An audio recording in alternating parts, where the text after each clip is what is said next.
समय पहले की बात है। सोनपुर नाम का एक गांव था। उस गांव में एक ऐसा ढाबा था जहां लोगों की भारी भीड़ उमड़ी रहती थी। वो ढाबा माखन लाल का था। माखन लाल बहुत ही निर्दयी और बेरहम किस्म का आदमी था। वो गरीब किसानों से ऊपर से तो प्यार से बात करता था, लेकिन अंदर ही अंदर जलन और कपट की भावना रखता था। उसके ढाबे पर मंगरू काका काम किया करते थे, जो कोलकाता रोल बनाने के बहुत बड़े कारीगर थे। मंगरू काका की मेहनत के पीछे सिर्फ एक ही मकसद था कि उनका बेटा मनोज शहर में पढ़ाई कर रहा था। उनका सपना था कि उनका बेटा एक दिन कलेक्टर बनकर गांव वापस लौटेगा। इसीलिए वे माखन लाल के ढाबे पर दिन रात मजदूरी करते थे। माखन लाल उनकी इसी मजबूरी का फायदा उठाता था और उनसे सुबह से शाम तक कड़ी मेहनत करवाता था। बदले में वो उन्हें बहुत कम पैसे देता और बात बात पर गालियां देता था।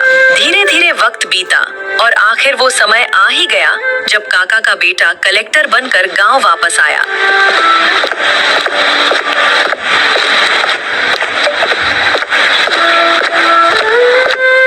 अरे कौन हो साहब? इस गरीब की कुटिया का रास्ता कैसे भूल गए? यहाँ तो सिवाय गरीबी और धुएं के कुछ नहीं मिलेगा। लगता है आप गलत पते पर आ गए हैं। अरे माँ, अगर आप ही अपने लाल को नहीं पहचान पाई तो फिर बापूजी तो पक्का धोखा खा जाएंगे। देख माँ, मैं लौट आया हूँ। मनोज, मेरा मनु, बेटा तू तो बिल्कुल बदल गया है। ये ठाट बाट, ये साहबों जैसे कपड़े, सच में तू पढ़ लिख कर बड़ा आदमी बन गया। हाँ माँ, तेरा बेटा अब इस जिले का कलेक्टर बन गया है। बस 3 महीने बाद मेरी ज्वाइनिंग है। अब तुझे और बापू को इस तंग हाली में रहने की जरूरत नहीं है। पर ये बताओ, बापू कहाँ है? क्या अभी भी खेतों में पसीना बहा रहे हैं? क्या हुआ माँ, बोलती क्यों नहीं? बापू खेत पर गए हैं क्या? नहीं बेटा, खेत तो कब के गिरवी रखे जा चुके हैं। तेरी पढ़ाई का बोझ बहुत था, शहर का खर्चा बढ़ता जा रहा था। तेरे बापू ने अपनी जमीन का आखिरी टुकड़ा भी माखन लाल के पास गिरवी रख दिया। अब वे उसी के ढाबे पर मजदूरी करते हैं। क्या बापू माखन लाल के यहाँ काम कर रहे हैं? माँ, उन्हें तो टीबी की बीमारी है। डॉक्टर ने कहा था कि उन्हें आराम की सख्त जरूरत है, वरना उनकी हालत बिगड़ जाएगी। फिर वे उस धुएं भरे ढाबे में काम क्यों कर रहे हैं?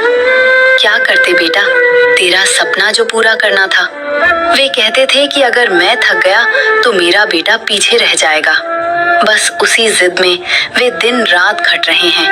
और देख, तू तो इस पैंट शर्ट में इतना बदल गया है कि बापू भी एक नजर में तुझे नहीं पहचान पाएंगे। माँ, मैं बापू को लेने जा रहा हूँ, पर मैं उन्हें सीधा नहीं मिलूंगा।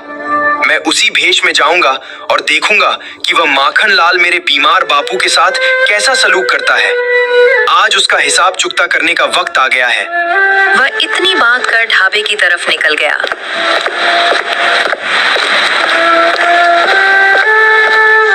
और थोड़ी ही देर में ढाबे पर पहुंच गया। वो पहुंचकर ढाबे पर खड़ा हो गया और माखन लाल की बातें सुनने लगा। अरे ओ मंगरू, हाथ चला बुढ़े, काहे रीढ़ की हड्डी टेढ़ी किए खड़ा है? गरीब के नसीब में आराम नहीं, सिर्फ काम होता है। बीमार है तो क्या हुआ, रोटी खानी है तो तवा तपाना पड़ेगा। आइए साहब, क्या लेंगे? हमारे यहाँ का रोल इलाके में मशहूर है। मंगरू, ओ बुढ़े, साहब के लिए एकदम कड़क रोल तैयार कर। गलती हुई तो खाल खींच लूंगा। साहब आप बैठिए, मैं बात करता हूँ आपसे। ये मजदूर लोग क्या बात करेंगे, इनको तो तमीज भी नहीं है। मुझे आपसे बात नहीं करनी, उस बुजुर्ग को भेजिए, मैं उन्हीं से बात करने आया हूँ। साहब आप भी क्या मजाक कर रहे हैं? इस ढाबे का मालिक मैं हूँ, वो तो बस एक मामूली कारीगर है, 2 कौड़ी का मजदूर। आपको जो कहना है मुझे कहिए। मैंने कहा ना, मुझे उन्हीं से बात करनी है, उन्हें यहाँ भेजिए। अरे ओ बुड्ढे सुन, वो साहब तुझे बुला रहे हैं। पता नहीं क्या शामत आई है, जा ढंग से बात करियो, वरना शाम की मजदूरी भूल जा। साहब, हमें काहे बुलाया? हमसे कोई गलती हो गई क्या? जैसे ही मनोज ने अपने पिता की दीन आवाज सुनी, उसका कलेजा फट गया। बापू, ओ बापू, मैं हूँ आपका मनु, पहचानो अपने बेटे को। बापू, आपका सपना पूरा हो गया, मैं कलेक्टर बन गया हूँ बापू, मैं कलेक्टर बन गया हूँ। अरे तुम मनोज हो, मंगरू के बेटे, कलेक्टर बन गए? साहब मुझे माफ कर दीजिए, मुझे नहीं पता था कि। माफी? माखनलाल, माफी का वक्त निकल गया। तूने मेरे बाप के पसीने का अपमान किया है। मैं तेरा ये ढाबा बर्बाद कर दूंगा, मिट्टी में मिला दूंगा तुझे। अच्छा, तो कलेक्टर की पावर दिखाओगे? सुन बे लड़के, तू कलेक्टर होगा अपने दफ्तर में। अगर दम है तो अपनी ये पावर हटाकर मुझसे मुकाबला कर। इस धंधे में मैं पुराना खिलाड़ी हूँ, बिना लाल बत्ती के तू मेरा कुछ नहीं बिगाड़ सकता। ठीक है, तो सुन, मैं अपनी पावर का इस्तेमाल नहीं करूंगा। मैं इसी ढाबे के सामने एक ठेला लगाऊंगा और सिर्फ उस एक ठेले से तेरा ये घमंड और ढाबा दोनों बंद करवा दूंगा। बड़ी बड़ी बातें, तेरी गर्मी मैं उतारूंगा। अपने दोस्त बिरजू कारीगर को बुलाऊंगा, वो रोल का उस्ताद है। Chicken roll, butter mutton roll ऐसा बनाएगा कि लोग तेरी दुकान की तरफ देखेंगे भी नहीं। चुनौती मंजूर है। मेरे बापू कुछ नहीं करेंगे, वो बस दुकान पर खड़े रहेंगे। मैं अपनी पहचान छिपाकर काम करूंगा। लोग मुझे साहब नहीं, सिर्फ मनोज के नाम से जानेंगे। और सुन माखनलाल, अगर 3 महीने में मैंने तेरा ढाबा बंद नहीं करवाया तो मैं अपनी कलेक्टर की कुर्सी से इस्तीफा दे दूंगा। ये मेरी शर्त है। तय रहा। बापू, चलिए घर। अब आप काम नहीं करेंगे, अब आप जीतेंगे।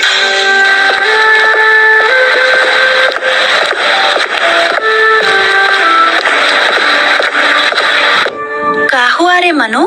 बापू, तुम दोनों के चेहरे काहे उतरे हुए हैं? बेटा कलेक्टर बन के आया है, खुशी मनानी चाहिए कि तुम लोग मातम जैसा मुंह बनाए हो। अरे भगवान, खुशी तो इतनी है कि छाती फटने को तैयार है, पर ये लड़का मान ही नहीं रहा। पढ़ लिख कर साहब बना है, सरकार ने 3 महीने की छुट्टी दी है कि जा बेटा आराम कर, चैन की रोटी खा। पर इसने तो उस जालिम माखन लाल से पंगा ले लिया है। अरे मनु, तू उसकी पहुंच नहीं जानता बेटा। बड़े बड़े मंत्री और पुलिस वाले उसके ढाबे पर मुफ्त की रोटियां तोड़ते हैं। वो तुझे चैन से रहने नहीं देगा। बापू, आप शायद एक जिला मैजिस्ट्रेट की ताकत को अभी समझ नहीं पा रहे हैं। मेरे एक इशारे पर ये पूरा जिला चलेगा। उस माखनलाल की क्या बिसात? अगर सूबे का मंत्री भी मेरे जिले की सरहद लांघेगा तो उसे भी कायदे कानून के घेरे में आना होगा।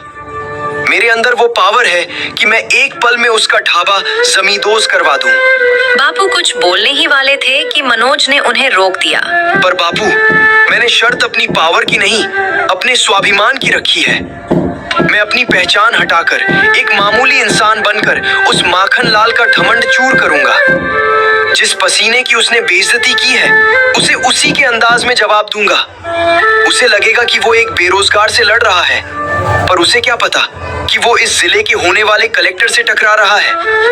जैसे ही ये 3 महीने खत्म होंगे और मेरी ज्वाइनिंग होगी, मैं उसे कानून के ऐसे जाल में फंसाऊंगा कि उसे जेल की सलाखें गिनते गिनते बुढ़ापा आ जाएगा। ठीक है लाल, जो तूने ठान लिया है सो कर, पर अब बहुत रात हो गई है, थका हारा आया है, अब सो जा। कल जो करना होगा सुबह देख लेंगे। मनु, अगर तेरी यही ख्वाहिश है तो तेरा ये बूढ़ा बाप तेरे साथ कंधे से कंधा मिलाकर खड़ा है। तूने शहर में बड़ी बड़ी किताबें पढ़ी होंगी, पर मैंने उम्र भर रोल बनाए हैं। कल जब ठेला लगेगा तो मैं उसमें वो देसी स्वाद डालूंगा कि माखन लाल के हैदराबाद वाले कारीगर की बिरयानी भी फीकी पड़ जाएगी। चल सो जा अब, कल से महायुद्ध शुरू होगा। अगली सुबह सोनपुर का नजारा किसी जंग के मैदान जैसा था। एक तरफ माखनलाल का आलीशान ढाबा था, जहां कलकत्ता से आया बिरजू कारीगर सफेद टोपी पहनकर मशीनी रफ्तार से रोल लपेट रहा था। दूसरी तरफ गांव की चौपाल पर एक साधारण सा ठेला खड़ा था, जिस पर लिखा था देशी रोल वाला। वहां मंगरू काका अपने पुराने अंदाज में कोयले की मध्यम आंच पर पराठे सेंक रहे थे। पास ही मनोज खड़ा था, बिना किसी तामझाम के, एक साधारण बेटे की तरह। बिरजू के पास शहर का तड़का था तो काका के पास गांव का सोंधापन और हाथ का पुराना हुनर। अब मुकाबला शुरू हो चुका था। एक तरफ कलकत्ता का नाम था और दूसरी तरफ सोनपुर की माटी का स्वाद।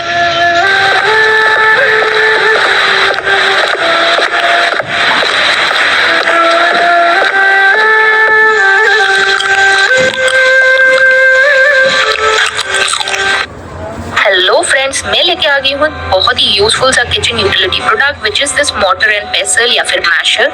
इसको आप वराइट अरे माखन लाल, ये का बना दिए हो? इसमें तो सिर्फ मिर्च मसाला और तेल भरा है। वो स्वाद कहाँ गया जो मंगरू काका के हाथों में था? सही कह रहे हो भाई, इसमें वो सूंधी महक नहीं है जो कलेजे को ठंडक पहुंचाए।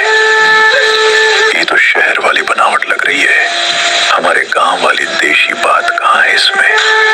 अरे ओ चाचा, अब जमाना बदल गया है, कब तक वही पुराना घिसा पिटा स्वाद चखोगे? देखो, ये कलकत्ता का उस्ताद है बिरजू, इसमें मलाई मक्खन और शहर का स्पेशल मसाला पड़ा है।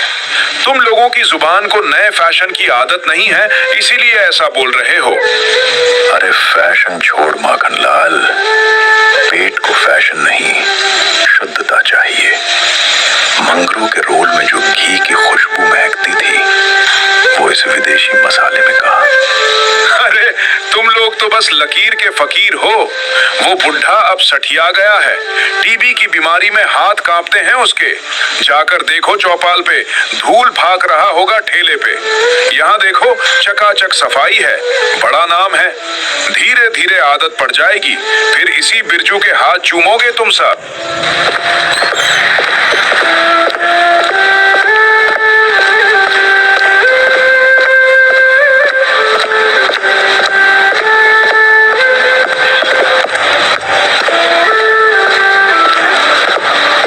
अरे मंगरू, ये का देख रहे हैं हम? ढाबा छोड़ के यहाँ सड़क पर ठेला लगा लिए, और ये बगल में ये छैला बाबू कौन खड़ा है? बड़ा पढ़ा लिखा और सजीला दिख रहा है।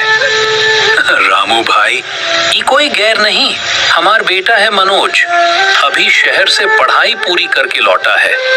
और ढाबा, अरे भाई, गुलामी की रोटियों से अच्छी अपनी आजादी की सूखी रोटी होती है। माखन लाल को लगा कि उसके बिना हमारा चूल्हा नहीं जलेगा, तो हमने सोचा कि उसे अपनी मिट्टी का स्वाद चखा ही दें। पर काका, मनोज तो शहर में बड़ी पढ़ाई कर रहा था ना, तो इसे यहाँ इस धुएं में क्यों बुला लिया? बेचारे का भविष्य खराब कर रहे हो आप। इसे तो साहब बनना चाहिए था, यहाँ ठेले पर रोल लगवा रहे हो। चाचा, पढ़ाई का मतलब सिर्फ कुर्सी पर बैठकर हुक्म चलाना नहीं होता। शिक्षा हमें ये सिखाती है कि अपना हक कैसे मांगा जाता है और अन्याय के खिलाफ कैसे खड़ा हुआ जाता है। बापू ने उम्र भर लोगों को स्वाद परोसा, पर बदले में उन्हें क्या मिला? सिर्फ माखन लाल की गालियां और टीबी की बीमारी। मैंने सोचा कि जिस हुनर से बापू ने मुझे साहब बनाया, क्यों ना उसी हुनर को उनका सम्मान बनाया जाए। बात तो ये लड़का पते की कह रहा है। और भाई, महक देख रहे हो? माखन लाल के यहाँ तो नाक जल रही थी मिर्च से, और यहाँ आहा, लग रहा है जैसे घर की रसोई में बैठे हो। काका, माखन लाल तो कह रहा था कि तुम सठिया गए हो, पर यहाँ तो रौनक कुछ और ही कह रही है। जरा हमें भी तो चखाओ, क्या जादू कर रहे हो? मंगरू काका ने पूरे जोश के साथ रोल तैयार किया। उन्होंने लोहे की करछी से मसाले मिलाए और देशी घी में लिपटे पराठे को कागज में लपेटकर पटवारी जी को दिया। पटवारी जी ने पहला निवाला लिया और आंखें बंद कर लीं। वाह मंगरू, वाह! माखन लाल के उस कलकत्तिया कारीगर ने तो पेट खराब कर दिया था, पर तुम्हारे इस रोल में तो ममता का स्वाद है। और ये नौजवान, मनोज नाम है ना तुम्हारा? बेटा, तुम जिस सलीके से बात कर रहे हो और जिस तरह ग्राहकों को संभाल रहे हो, ऐसा लगता है जैसे तुम कोई बहुत बड़े ओहदेदार हो। तुम्हारे चेहरे की चमक कुछ और ही कह रही है। शुक्रिया पटवारी जी। पद और ओहदा तो वक्त की बात है, पर इंसान की पहचान उसके व्यवहार और मेहनत से होती है। बापू ने मुझे सिखाया है कि काम कोई छोटा नहीं होता, बस उसे करने की नीयत साफ होनी चाहिए। आज माखन लाल का घमंड उस बिरजू के सहारे टिका है, और हमारा ये ठेला गांव वालों के प्यार और बापू के हुनर पर। मंगरू काका, अच्छा किया जो उस कसाई का साथ छोड़ दिया। वो तो सबको कीड़ा मकोड़ा समझता है। आज पूरे गांव को बता देंगे कि असली स्वाद कहाँ मिलता है।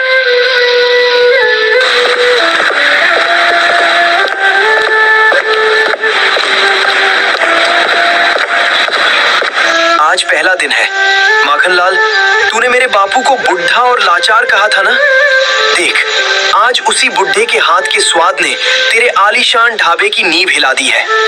ये तो बस शुरुआत है, अभी तो 3 महीने बाकी हैं।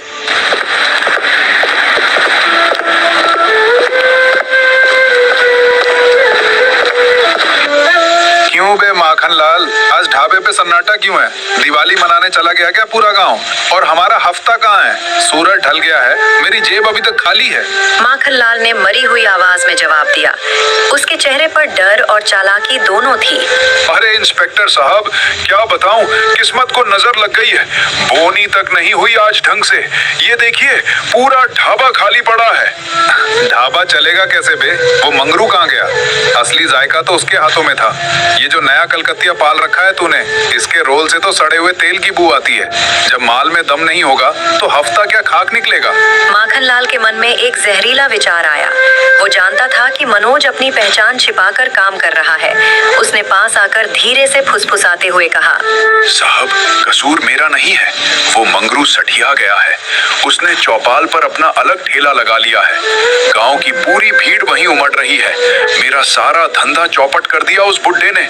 इस हफ्ते तो मैं कुछ नहीं दे पाऊंगा साहब, जेब बिल्कुल खाली है।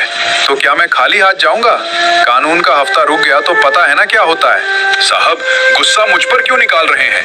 असली मलाई तो चौपाल पर कट रही है। मंगरू का ठेला खूब चल रहा है, उसके साथ उसका बेटा भी खड़ा है। आप वहां जाइए, उनसे हफ्ता मांगिए। नया नया काम शुरू किया है, धमकाएंगे तो डर के मारे जेब खाली कर देगा। और अगर न दे तो 2-4 लाठियां ठेले पर बजा दीजिएगा, अपने आप ठिकाने आ जाएगा। बेटा मनोज कलेक्टर हो गए अपने घर के। जब पुलिस का डंडा पड़ेगा और सरेआम बेइज्जती होगी तो सारा कलेक्टर वाला भूत उतर जाएगा, खुद ही ठेला छोड़कर भागेगा यहाँ से।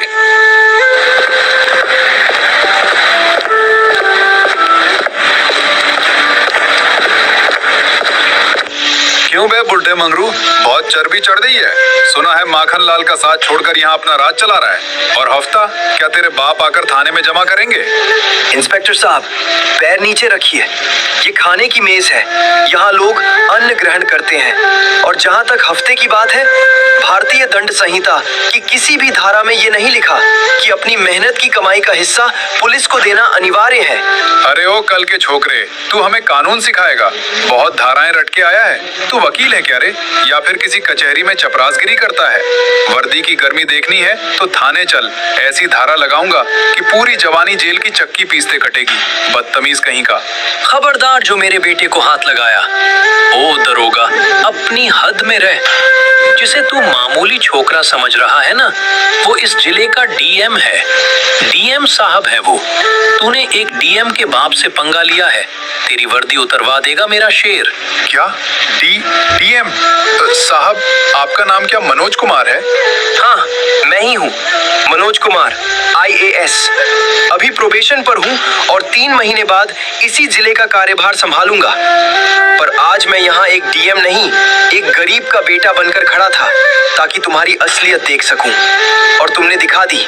हुजूर, माई बाप, मुझे माफ कर दीजिए। मुझे उस कमीने माखन लाल ने भड़काया था। उसने कहा था कि कोई आवारा लड़का यहाँ धंधा कर रहा है। साहब, मेरी नौकरी मत लीजिए, मेरे छोटे छोटे बच्चे हैं। साहब, आप बस हुक्म दीजिए। अभी उस माखन लाल को टांग कर थाने ले जाता हूँ और ऐसा सबक सिखाऊंगा कि वो अपनी 7 पुश्तें याद रखेगा। उसे अभी गिरफ्तार करूँ सर?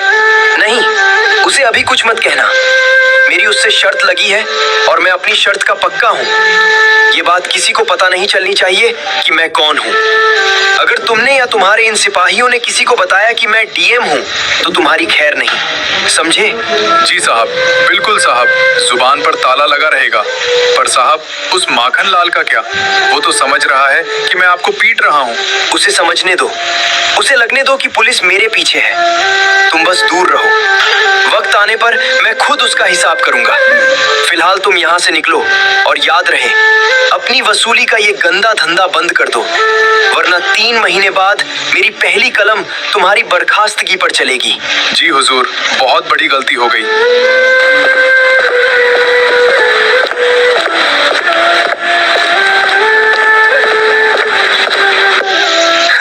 बापू, बापू, अब देखिए, माखन लाल को लगा था कि वो पुलिस के जरिए मेरा गला दबाएगा, पर अब वही पुलिस उसके ताबूत की आखिरी कील बनेगी। धीरे धीरे वक्त बीता। मंगरू काका और मनोज के देशी रोल की खुशबू अब सोनपुर की सरहदों को पार कर आसपास के गांवों तक जा पहुंची थी। माखन लाल का ढाबा अब किसी वीरान खंडहर जैसा दिखने लगा था। अपनी हार सामने देख माखन लाल की आंखों में खून उतर आया। उसने तय कर लिया था कि अब वो सीधे रास्ते से नहीं बल्कि नीचता की हद पार करके जीतेगा। अगले दिन भोर के धुंधलके में माखन लाल चुपके से सलीम कसाई के गोदाम पर पहुंचा। सलीम मियाँ, छुरी तो बहुत तेज चला रहे हो, पर क्या फायदा जब तुम्हारा सबसे बड़ा ग्राहक ही बर्बादी की कगार पर हो। अरे माखन लाल सेठ, आप यहाँ इस वक्त? क्या बात है, आज फिर हैदराबाद वाले उस्ताद के लिए मटन चाहिए क्या? मटन वटन छोड़ सलीम, मैं यहाँ एक सौदा करने आया हूँ। देख, तू मुझे जानता है, पूरे जिले के रसूखदारों में मेरी पैठ है। अगर तूने मेरी बात मानी तो तुझे दोगुना दाम दूंगा, और अगर मुकरा तो समझ ले ये दुकान कल यहाँ नहीं दिखेगी। सलीम थोड़ा डरा, पर दोगुना पैसा सुनते ही उसके कान खड़े हो गए। सेठ, आप तो डरा रहे हैं, भला मैं आपकी बात क्यों नहीं मानूंगा? आप हमारे पुराने कदरदान हैं, बताइए करना क्या है? मंगरू बुढ़ा तेरे ही यहाँ से हर सुबह चिकन ले जाता है ना, बस कल जब वो आए तो उसे वो माल देना जो 2 दिन से सड़ रहा हो। उसमें ऐसी मिलावट कर कि जो खाए उसका पेट नहीं बल्कि उसकी किस्मत बिगड़ जाए। बस एक बार उसके हाथ का चिकन खाकर गांव वाले बीमार पड़ने चाहिए। लेकिन सेठ, ये तो बड़ा जोखिम है, अगर किसी की जान पर बन आई तो? जान किसी की नहीं जाएगी, बस गांव में शोर मचना चाहिए। जैसे ही लोग बीमार होंगे मैं इंस्पेक्टर दुर्जन सिंह को फोन करके उसे गिरफ्तार करवा दूंगा। उसकी दुकान का नाम मिट्टी में मिल जाएगा। तू बस पैसे तैयार रखने की चिंता कर, काम हो जाना चाहिए। अब आपने कह दिया सेठ, तो बस समझो काम हो गया। कल मंगरू मियाँ यहाँ से चिकन लेकर जाएंगे और शाम तक उनकी बर्बादी का जश्न मनेगा। मैं उसे ऐसा माल दूंगा कि गांव का हर घर अस्पताल बन जाएगा। आप बस पुलिस को तैयार रखिएगा। लालच ने सलीम की आंखों पर पट्टी बांध दी थी और नफरत ने माखन लाल को अंधा कर दिया था। माखन लाल को लगा कि उसने पासा पलट दिया है, लेकिन वह ये भूल गया था कि वह जिस मनोज को मामूली ठेला वाला समझ रहा है, उसकी नजरें बाज की तरह हर हरकत पर टिकी हैं।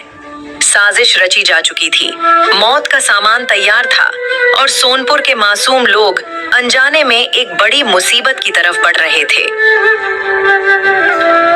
अरे ओ मंगरू काका, बहुत नाम सुना है तुम्हारे देसी चिकन रोल का। आज जरा हमें भी चखाओ, देखें तो सही शहर वाले उस्ताद से बेहतर क्या बनाते हो तुम। आइए आइए बाबूजी, बस 2 मिनट रुकिए, अभी गर्मा गर्म रोल उतारता हूँ। ऐसा स्वाद मिलेगा कि उंगलियां चाटते रह जाओगे। अरे ये फालतू की बातें छोड़ो काका, पहले खाने को दो, पेट में चूहे दौड़ रहे हैं। जल्दी प्लेट लगाओ, हमें बहुत भूख लगी है। मनोज चुपचाप किनारे खड़ा इन लोगों को देख रहा था। उसे उनकी हरकतों में कुछ अजीब सा लगा, पर उसने कुछ कहा नहीं। काका ने बड़े उत्साह के साथ 3 प्लेटें सजाईं और उनके सामने रख दी। जैसे ही पहले गुर्गे ने रोल का एक बड़ा निवाला मुंह में लिया और 2 बार चबाया, अचानक उसकी आंखें फटने लगीं और वो तुरंत बेहोश हो गया। क्या हुआ भाई? अरे तुझे क्या हो गया? अरे मार डाला, इस बुड्ढे ने खाने में जहर मिला दिया है। देखो गांव वालों, मंगरू ने मेरे भाई को जहर दे दिया।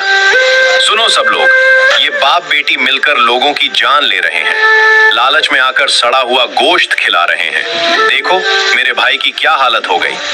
नहीं नहीं बाबूजी, ऐसा नहीं हो सकता। मैंने तो वही बनाया है जो रोज बनाता हूँ। भगवान के लिए ऐसा मत कहिए। अरे हाँ, देखो तो सही लड़का कैसे तड़प रहा है। माखन लाल सही कहता था, ये मंगरू अब सठिया गया है। सस्ते के चक्कर चक्कर में गंदा माल खिला रहा है। इतनी बात हो ही रही थी, तभी माखन लाल आ जाता है। अरे अरे, बड़ा अनर्थ हो गया।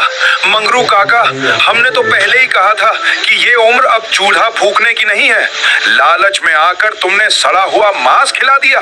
देखो, उस बेचारे की जान पर बनाई है। अब मैं चाह कर भी तुम्हें नहीं बचा पाऊंगा, पुलिस आती ही होगी। क्यों साहबजादे, बहुत कानून झाड़ रहे थे ना? अब अपनी धाराओं की किताब निकालो और बचा लो अपने बाप को। आज तो तुम दोनों चक्की पीसोगे। इतनी बात कर रहे थे, तभी इंस्पेक्टर साहब आ जाते हैं। आइए इंस्पेक्टर साहब, देखिए इन दोनों ने मिलकर गांव वालों को जहर खिला दिया है। इस लड़के को अभी हथकड़ी लगाइए, ये बहुत उड़ रहा था। जय हिंद डीएम साहब। इंस्पेक्टर साहब, ये आप क्या कह रहे हैं? ये तो मंगरू का बेटा है, मामूली लड़का। चुप कर बे नीच इंसान, जिसे तू मामूली लड़का कह रहा है वो इस जिले के होने वाले कलेक्टर श्री मनोज कुमार जी हैं। और जहाँ तक जहर की बात है तो मैंने सलीम कसाई को पहले ही उठा लिया था।